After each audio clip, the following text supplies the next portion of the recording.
بر صغیر پاک و ہند میں جب یہ برطانوی استعمار آیا ہے اس نے اسلامک ایجوکیشن اور سیکولر ایجوکیشن کو سیپریٹ کر دیا. ایک بہت بڑی سازش تھی.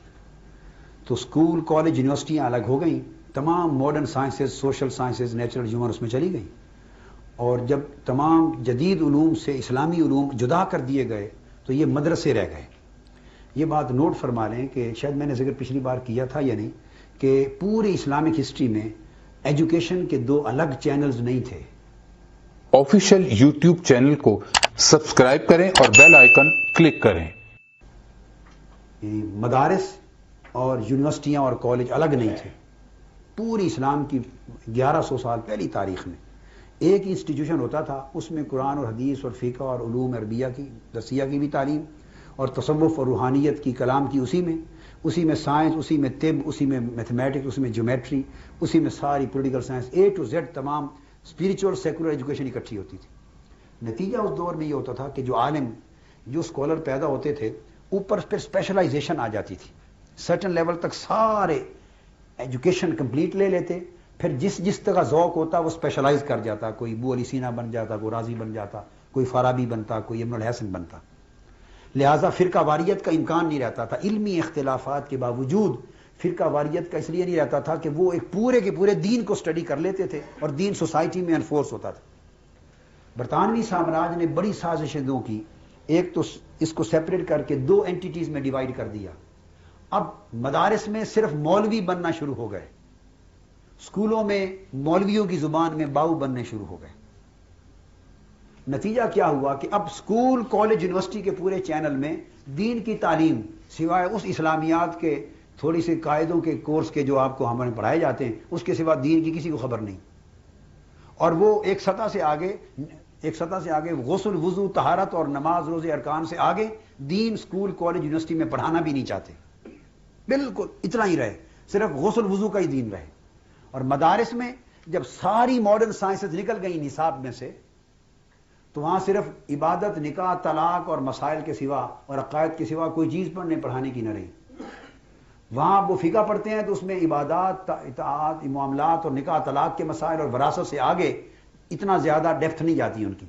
عقائد جب پڑھتے ہیں تو اس میں الگ الگ. پھر مدارس سیپریٹ ہو گئے. مدارس وہاں اپنے پوائنٹ آف ویو سے. تو جب ایک مدرسے سے پیدا ہونے والے مولوی کو فقہ کے باب میں سوائے نکاح طلاق یا اس جیسے مختصر سے معاملات کے اور کچھ ڈسکس پڑھنے کرنے کو بھی نہیں ملے گا تو اس کی سوچ لا محالہ تنگ ہوتی چلی جائے گی. اور نمبر 2, اسلامک سوسائٹی تھی, عدالتیں قاضی کورٹس تھیں, اور اس میں علماء قاضیان بھی تھے اور وکیل میں بھی تھے, ججز بھی علماء تھے اور وکیل بھی تھے, مفتیان. اور عدالت میں جب وہ علماء فقہا بیٹھتے تھے تو وہاں کرمنل کیسز بھی آتے تھے, سوشل کیسز بھی, سول بھی, کمرشل بھی, فسکل بھی, انٹرنیشنل افیئرز بھی, کلچرل افیئرز بھی, جاگیروں کی ہر چیز ڈسکس ہوتی. لہذا علماء کو فیصلے کرنے اور عدالت کو اسسٹ کرنے کے لیے ہر وقت ریلیجس اور سیکولر دونوں سائیڈوں پر قرآن و سنت کی تحقیق اور اجتہاد کے عمل کو جاری رکھتے ہوئے اپ ٹو ڈیٹ رکھنا پڑتا تھا. جب سوسائٹی کو نظام کو سیکولر کر دیا, اس میں دین اور شریعت کی انفورسمنٹ نہ رہی, تو اس کا مطلب اب مولوی کے پاس تو صرف مولوی صاحب میں نے 3 اکٹھی طلاقیں دے دی ہیں, ہوئی یا نہیں. مولوی کے پاس تو صرف یہ طلاق کا مسئلہ ہی پوچھنے کے لیے رہ گیا. نماز کا مسئلہ, اذان کا مسئلہ, وراثت کا مسئلہ.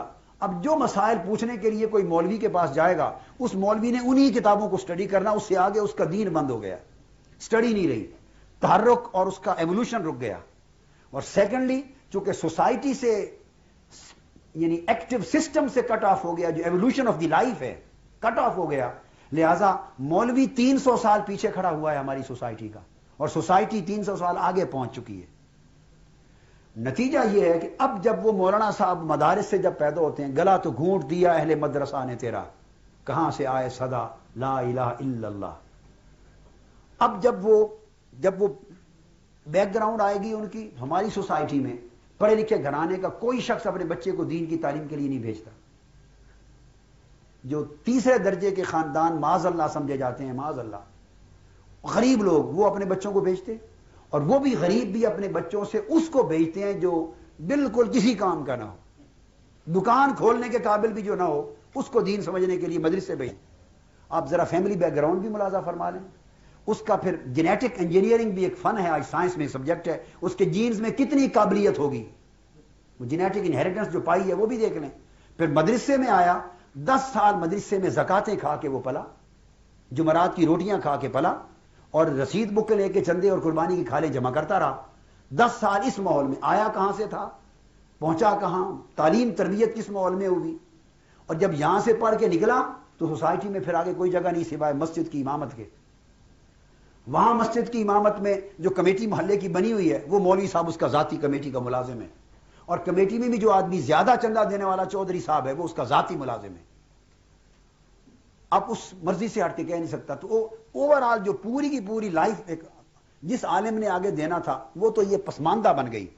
پسماندہ ذہن, پسماندہ ماحول, پسماندہ تعلیم اور پسماندہ چانسز معلوم, سوائے اب وہ نور بشر کے جھگڑوں کے اور حاضر ناظر ہے یا نہیں, میلاد کریں یا نہ کریں, یہ حرام ہے یہ حلال ہے, ہاتھ چھوڑیں یا باندھیں, رفع یدین کریں نہ کریں, یہ کافر ہے یہ مشرک, تو وہ انہی میں جنگ نہیں کرے گا تو اور کیا کرے گا؟ اس کے پاس اور میدان ہی کوئی نہیں علم کی جولانیاں اور جولانی تباہ آزمانے کو.